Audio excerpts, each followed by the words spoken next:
வணக்கம் பொருள் டாக்ஸ் நேயர்களே. நாம் தமிழர் கட்சி ஏதாவது ஒரு விஷயம் பண்ணாங்கன்னு வச்சுக்கோங்களேன், அதை வந்து நம்மளுக்கு கண்ணுக்கு உறுத்திக்கிட்டே இருக்கும். அப்படின்றது மட்டும் இல்லாமல் அதை போய்ட்டு நான் வந்து ஃபர்ஸ்ட் அப்சர்வ் பண்ணி வந்து பார்த்துருவேன். ஏன்னா தமிழ் தேசியம் தரப்பில் வந்து நிறைய நடவடிக்கைகள், நிறைய ஆக்டிவிட்டீஸ் நடக்குதுன்னா அதில் நாம் தமிழரோட பங்கு ரொம்ப பெரிய விஷயம். அது வந்து யாருமே வந்து தவிர்க்கவே முடியாது. ஏன்னா அவங்க தான் வந்து பார்த்திங்கன்னா தமிழ் தேசியத்துக்கு இன்றைக்கி தேர்தலில் நிற்கக்கூடிய ஒரே கட்சியாக இருக்காங்க. அப்படிங்கிறனால ஒவ்வொரு ஆக்டிவிட்டீஸும் நம்மளோட ஆல்காரிதம் பற்றி தெரியும்ல, பிடிச்ச விஷயங்கள்லாம் பார்க்குறோன்னா திருப்பி கண்ணு முன்னாடி வந்து நின்றுட்டே இருக்கும். அப்படி வந்து நேற்று சீமான் அவர்களை குறித்து நிறைய காணொலிகள் வந்து சர்ஃபேஸ் ஆகிட்டே இருந்துச்சு.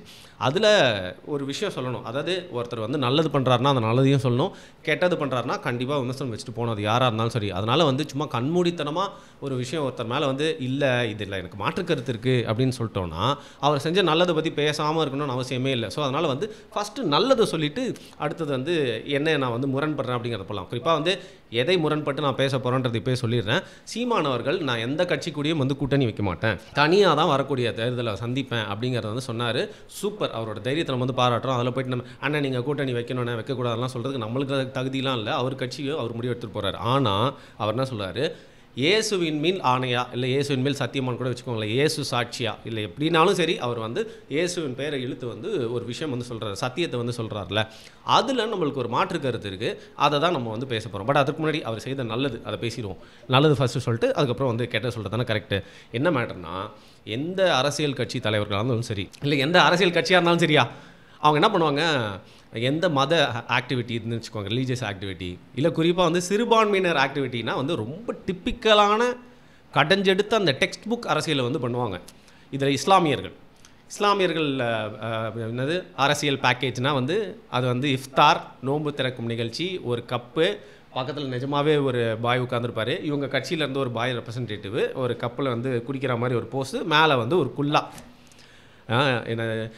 என்ன அல்லாவின் ஆசையை வந்து அனைத்து மக்களுக்கும் போய் சேரட்டும் இந்த ஈகை திருநாளில் அப்படின்னு சொல்லிட்டு ஒரு போஸ்ட் வேறு வந்து போட்டுருவாங்க. ஸோ அவ்வளோதான் அவங்கள பொறுத்த வரைக்கும் சிறுபான்மையினரான இஸ்லாமியர்களை குறித்து அவங்க பண்ணக்கூடிய அரசியல் அப்படியே மேலோட்டமாக அந்த க்ரீம் லெவல்லே வந்து போயிடும்.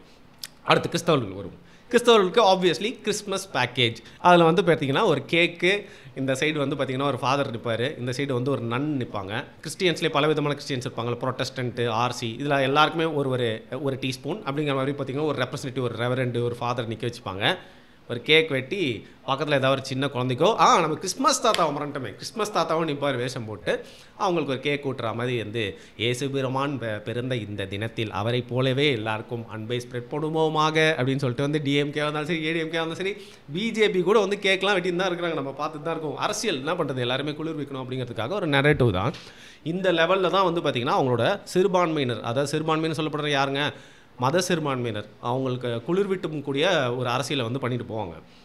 ஆனால் சீமான் அவர்கிட்ட எனக்கு பிடிச்ச விஷயம் என்ன தெரியுமா, நான் எனக்கு என்ன பிடிச்ச விஷயம் என் மேலேயே இருக்குன்றதை சொல்லிட்டு போகிறேன். எனக்கு என்னென்னா வந்து யாரும் தொடாத டாப்பிக்கு, யாரும் பண்ணாத விஷயங்கள், ரிலீஜியஸ் சப்ஜெக்ட்ஸ்லாம் பண்ணாத, ரிலீஜியஸ் பாட்காஸ்ட்லாம் பண்ணாத. சமீபத்தில் கூட ஒரு ஐயா மேலே ஒரு அன்பில் வந்து ஒரு போஸ்ட்டு போட்டிருந்தார். இந்த வருண் வந்து பார்த்திங்கன்னா ஒரு மதத்தை சேர்ந்தவன், மாற்று மதத்தை குறித்து பாட்காஸ்ட் பண்ணுறான், ரிலீஜியஸ் கலவரத்தை தூண்ட ட்ரை பண்ணுறான், அவனை நான் கைது செய்ய சொல்ல போகிறேன் அப்படின்னு சொல்லிட்டு. எனக்கு என்னென்னா யாரும் பேசாத விஷயங்கள், பேச தயங்கும் விஷயங்கள், அதில் இருக்கக்கூடிய நல்லது மக்கள்கிட்ட எடுத்துகிட்டு போய் சேர்க்கலாம். அதோட நோக்கம் என்னென்னா ஒரு ஹார்மனி தான், எல்லாருமே ஒன்றா சேர்ந்து வாழலாம். நீ வேறு நம்பிக்கையோட வாழு, நான் வேறு நம்பிக்கையோட வாழ்கிறேன், பட் நம்ம எல்லாருமே ஒன்றா வாழலாம். ஆஃப்டர் ஆல் நம்மளாம் ஹியூமன்ஸ்டா, பக்கத்து பக்கத்தில் ஜாலியாக வாழலாம், சண்டை பிடிச்சிக்காம. ஏன்னா சண்டை போட வைக்கிறதுக்கு நிறைய பேர் இருக்காங்க, அதை உடைக்கிறதுக்கு நிறுத்துறதுக்கு ரொம்ப கம்மி பேர் தானே இருக்காங்க. அதனால் ஒரு கடுமையான அந்த பணி எடுத்து நம்ம வந்து செய்யலாம். அது சேலஞ்சிங்காக இருக்கும், சில நேரத்தில் பேக் ஃபயர் ஆயிரும். அப்படின்னா கூட நம்ம அதை கரெக்டாக பண்ணி முடிச்சிட்டோன்னா நம்ம ஒரு சாதிச்ச மாதிரி நம்மளுக்கு ஒரு குட் ஃபீலிங் கிடைக்கும்ல. அதனால் நான் எடுத்து வந்து பண்ணுவேன். என்னை வந்து சீமானவர் கூட நான் கம்பேர் பண்ணல. ஆனால் சீமானவர்கிட்ட எனக்கு என்ன ரொம்ப பிடிக்கும்னா, நாம் தமிழர் கட்சியில் அவர் பண்ணக்கூடிய இந்த மதம் சம்மந்தப்பட்ட விஷயங்களில் எல்லாமே வந்து பார்த்திங்கன்னா, இப்போ இஸ்லாமியர்கள் இருக்காங்கன்னா எனக்கு நிறைய மாட்டு கருத்து இருக்குது. அவர் இஸ்லாமியர்கள் குறித்து சில விஷயங்கள்லாம் சொன்னது, ஒருத்தருக்கு வந்து ஆதரவு தெரிவித்து இறந்தோன்னே அவர் என்னவா மென்ஷன் பண்ணாருன்னு. ஆனால் அதை வந்து அவர் பண்ணோன்னா வந்து பண்ணிடுவார், அது வந்து கண்மூடித்தனமாக வந்து சப்போர்ட் பண்ணுறாரு. அதே மாதிரி இஸ்லாமியர்களுக்கு நடுவில் போயிட்டு வந்து பார்த்திங்கன்னா தமிழ் தேசிய அரசியலை விளக்கிறது மட்டும் இல்லாமல் இஸ்லாமை எப்படி அதில் வந்து இன்கார்பரேட் பண்ணலாம் அப்படின்னு வந்து சூப்பராக பண்ணுவார். சமீபத்தில் நடந்த இஸ்லாமியர்களுக்கு நடுவில் நடக்கிற ஒரு நிகழ்வு, அதில் எல்லாருமே இஸ்லாமியர்கள் மட்டும் இல்லாமல் தலைவர்கள், இஸ்லாமிய தலைவர்களும் இருக்காங்க, நம்பிக்கையாளர்களும் எல்லாம் உட்காந்துருக்காங்க, நாம் தமிழர் கட்சியும் இருக்காங்க. அவங்கக்கிட்ட ஒரு கேள்விகள்லாம் வந்து கேட்க சொல்லி அதற்கு வந்து பதில் அளித்தது மட்டும் இல்லாமல் எதிர்கேள்வி நிறைய பேர் கேட்டாலும் அங்கே ஹீட் ஆஃப் த மொமெண்ட்டில் நின்று எப்படி இதெல்லாம் வந்து எழுதி வந்துட்டு கொடுக்கக்கூடிய கேள்விகள்லாம் இல்லை. இன்றைக்கி ப்ரெஸ் மீட்டே வந்து பார்த்திங்கன்னா வந்து அடுத்த கேள்வி பத்திரிகையாளர்னா கேட்க போகிறான்றதே வந்து பார்த்திங்கன்னா நம்மால் படிச்சுட்டு அதுக்கு ஆன்சரும் சொல்லி முடிச்சிடுவார். அது மாதிரி ஆர்கெஸ்ட்ரேட்டட் வந்து ட்ராமா கேள்வி பதில் இவெண்ட்லாம் இல்லை. யாராவது வந்து அங்கே வந்து கேள்வி கேட்டாலும் அதற்கெலாம் வந்து பார்த்திங்கன்னா கோவப்படாமல், ஏன்னா எல்லாமே ரொம்ப சென்சிட்டிவான விஷயம். இஸ்லாமியர்கள் கிறிஸ்தவர்கள் யாராக இருந்தாலும் அவன் நம்பிக்கை இல்லை, இந்துக்கள் கூட சரி, அவங்ககிட்ட வந்து அவன் நம்பிக்கையை பற்றி போய்ட்டு யாராவது வந்து அது கேள்வியோ பதிலோ சொல்கிறப்போ அந்த நேரத்தில் பிரச்சனையாகி வந்து பார்த்திங்கன்னா அது இவருக்கு எதிராக திரும்பத்துக்கு வாய்ப்பு இருக்குன்னு தெரிஞ்சோம். அந்த கொதி நிலையில் போய் நின்று அவர் வந்து பார்த்திங்கன்னா அந்த இஸ்லாமிக் அந்த கொஷின் அண்ட் ஆன்சர்லாம் வந்து பண்ணி அவங்களுக்கும் வந்து கடைசியில் புரிய வச்சு அவங்களும் வந்து ஓகே இவர் ஒரு வித்தியாசமான விஷயத்த சொல்கிறாரு, நம்மளோட நம்பிக்கை வித்தியாசமானது தான், இருந்தாலும் இதில் இருக்க நன்மை மூலியமாக எப்படி பிணையலாம், ஒன்று சேரலாம் அப்படிங்கிறத புரிஞ்சுட்டு போவாங்க. அடுத்து கிறிஸ்தவர்கள் அங்கேயும் பார்த்திங்கன்னா சமீபத்தில் இந்த மாதிரி ஒரு மீட்டிங் வச்சு அங்கே வந்து நீங்கள் பைபிளை ஃபுல்லாக படிச்சுட்டு வந்து பேசுங்க, எப்படி நீங்கள் பேசலாம்னு சொல்லிட்டு சீமானவர்களை விமர்சனம் பண்ணாங்க. அங்கேயும் வந்து அந்த காமன் கம்போஸ்ட்டாக அவர் வந்து அந்த சிச்சுவேஷன் சமாளிச்சிருப்பார். இப்போ ரீசெண்டாக நேற்று நடந்த ஈவெண்ட்டும் என்னென்னு பார்த்தீங்கன்னா கிறிஸ்தவர்கள் எல்லாருமே இருக்காங்க, கிறிஸ்டியன் ஃபாதர்ஸ்லாம் இருக்காங்க, அப்புறம் நாம் தமிழர் கட்சியை சேர்ந்தவங்க, அங்கே கிறிஸ்தவ நம்பிக்கை கொண்டவங்க எல்லாருமே இருக்காங்க. அங்கேயும் கேள்வி பதில்கள் நிறையா வைக்கப்படுது. அதில் இவர் மேலே சந்தேகிக்கும் கேள்விகளே நிறைய பேர் வைக்கிறாங்க. குளிரூட்டப்படி நீங்கள் நல்லவர் வல்லவருன்னு சொல்லாமல் குளிரூட்டப்படி இல்லாமல் பார்த்தீங்கன்னா நிஜமாக உங்கள் மேலே எனக்கு இருக்கிற ஒரு சந்தேகம். உதாரணத்துக்கு ஒரு பையன் கூட கேட்டான், நீங்கள் ஒரு ஆட்சிக்கு வந்தீங்கன்னா வந்து மத பிரச்சாரத்தை பண்ண விடுவீங்களா அப்படின்னு கேட்டப்போ அது ஒரு பெரிய லாங்கான டிஸ்கஷனாக வந்து போச்சு. அதுக்கப்புறம் அதெல்லாம் எதிர்கொள்கிறார்ல. நான் லாங் ஸ்டோரி ஷார்ட் நான் என்ன சொல்ல வரேன்னா, இது ரொம்ப கஷ்டம் மட்டும் இல்லாமல் இதை வந்து அக்கறையோடு பண்ணுறது அப்படிங்கிறது எந்த அரசியல் கட்சியுமே பண்ணல. அந்த விதத்தில் இவர் வந்து அதை வந்து ஒரு முக்கியமான விஷயமாக கருதி வந்து பண்ணுறாரு. வேலையும் தூக்குனாரு, இந்த விஷயம் இதையும் தன்னுடைய வேலையாக நினச்சி பண்ணுறாருல. ஸோ அதனால் எல்லாத்தையும் வந்து ஈக்குவலாக கான்சன்ட்ரேட் பண்ணி பண்ணுறாரு. அப்படிங்கிற பட்சத்தில் ஓகே வெரி நைஸ் அப்படின்னு எனக்கு வந்து தோணுச்சு. அந்த விதத்தில் இதை யாருமே இன்னும் அட்டம்ப்ட்டும் பண்ணல. இந்த அளவுக்கு யாருக்காவது இறங்கி பேசுறதுக்கு துணிவு இருக்கா, இல்லை அது ஒரு முக்கியமான விஷயமா பார்க்குறாங்களா, மத நம்பிக்கையில் வேறுபட்டிருக்கவங்களையும் தமிழ் தேசியத்துக்குள்ளே கொண்டு வரணும், இல்லை திராவிடத்துக்குள்ளே கொண்டு வரணும் அப்படின்னே வந்து நிஜமாவே மற்ற அரசியல் கட்சி தலைவர்கள்லாம் வந்து நினைக்கிறாங்களா அப்படின்னு தெரியல. சரி, இதில் எனக்கு என்ன மாற்று கருத்து இருக்குது அப்படின்னு சொல்கிறேன்னா, இயேசு மேலே சத்தியமா இல்லை இயேசு மேலே ஆணையா அப்படின்னு சொல்லிட்டு ஒரு விஷயம் சொல்கிறாரு. நான் இப்போ வந்து ஒரு பாஸ்டராக மாறிட்டேன், வருண் புத்தியை காட்டிட்டு வர்றா அப்படிலாம் இல்லை. எனக்கு நிஜமாவே வந்து பார்த்திங்கன்னா குரான் தெரிஞ்சதோட பகவத்கீதை தெரிஞ்சதோட ஓரளவுக்கு கொஞ்சம் பைபிள் வந்து படிச்சிருக்கேன்றதுனால தெரியும். அதற்காக நான் வந்து ப்ரீச் பண்ணுற அளவுக்கு எனக்கு தகுதியே இல்லை. ஒரு வசனத்தை வந்து உங்கள் முன்னாடி வந்து சொல்கிறது கூட எனக்கு தகுதியே இல்லை. நான் சாதாரண உலக வாழ்க்கையை வாழ்ந்துட்டு இருக்க ஒரு சாதாரண ஒரு ஹியூமன் மேன்னு வச்சுக்கோங்களேன். ஆனால் அதில் எனக்கு தெரியும்ல ஒரு விஷயம் ஸ்ட்ராங்காக தெரியுன்றதுனால என்னோட தகுதிக்கு நான் வந்து விளக்கி சொல்கிறேன். என்னென்னா அவர் அந்த சத்தியம் இல்லை இயேசுவை உள்ளே இழுத்தது அந்த சத்தியத்துக்கு அப்படிங்கிறது வந்து பார்த்திங்கன்னா அங்கே கிறிஸ்தவர்கள்லாம் இருக்காங்க, கிறிஸ்தவ மத போதர்கள் இருக்காங்க. இப்போ வந்து தமிழ் தேசியம் அப்படின்னா அங்கே எல்லாரோட சீமானுக்கு தான் பேசுறதுக்கு ஒரு உரிமை இருக்குன்னா இவ்வளோ வருஷம் வந்து பயணிச்சிருக்காரு.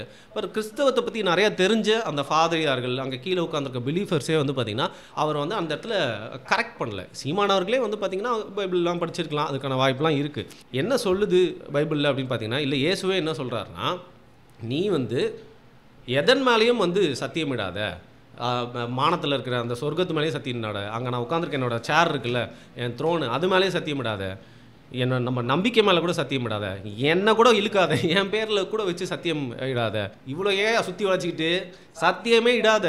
ஒரு விஷயம்னா உனக்கு மனசில் இருக்குது அப்படின்னா வந்து பார்த்தீங்கன்னா அதை வந்து இருக்கிறது இருக்கா மாதிரியே சொல்லு, அது உண்மையாக இருந்தால் மட்டும் சொல்லு. உண்மையாக இருக்கிற பட்சத்தில் அந்த வார்த்தைக்கே ஒரு மதிப்பு இருக்கும். எவ்வளோ நாட்கள் ஆனாலும் உங்கள் மேலே யாருக்கா நம்பிக்கை இல்லை அப்படின்னா கூட அதில் இருக்க உண்மை அதை கொண்டு போய் சேர்த்துரும். உன்னோட சத்தியம் அந்த நேரத்தில் வந்து அவசியப்படாது. அதனால் சத்தியமே இடாத.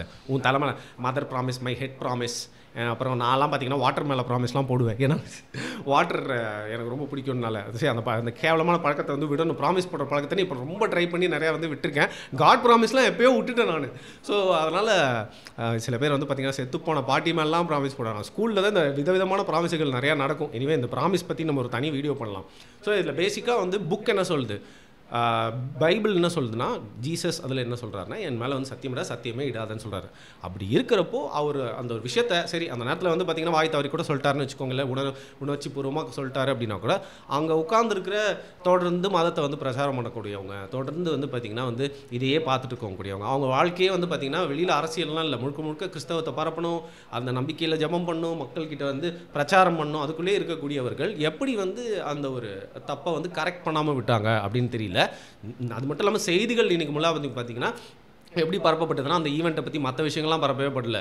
இயேசு மீது சத்தியம் செய்த சீமான், யார் கூடயும் வந்து கூட்டணி போக மாட்டேன், கடைசி வரைக்கும் தனியாக தான் நிற்பேன் அப்படின்னு சொல்லிட்டு அந்த தமிழில் ஃபுல்லாகவே போட்டுகிட்டே இருந்தாங்க. ஏன்னா அதில் வந்து ஒரு நரேட்டிவ் செட் பண்ணுவேன்னு ட்ரை பண்ணிருக்காங்க. அப்படி பார்க்குறப்ப அது மட்டும் தான் மக்கள்கிட்ட போய் சேரும். அதில் வந்து பக்கத்தில் இருக்கவங்களுக்கு யாருக்கா சொல்கிறதுக்கு ஏதாவது சங்கடப்பட்டாங்களா இல்லை பயமா என்னன்னு தெரியல.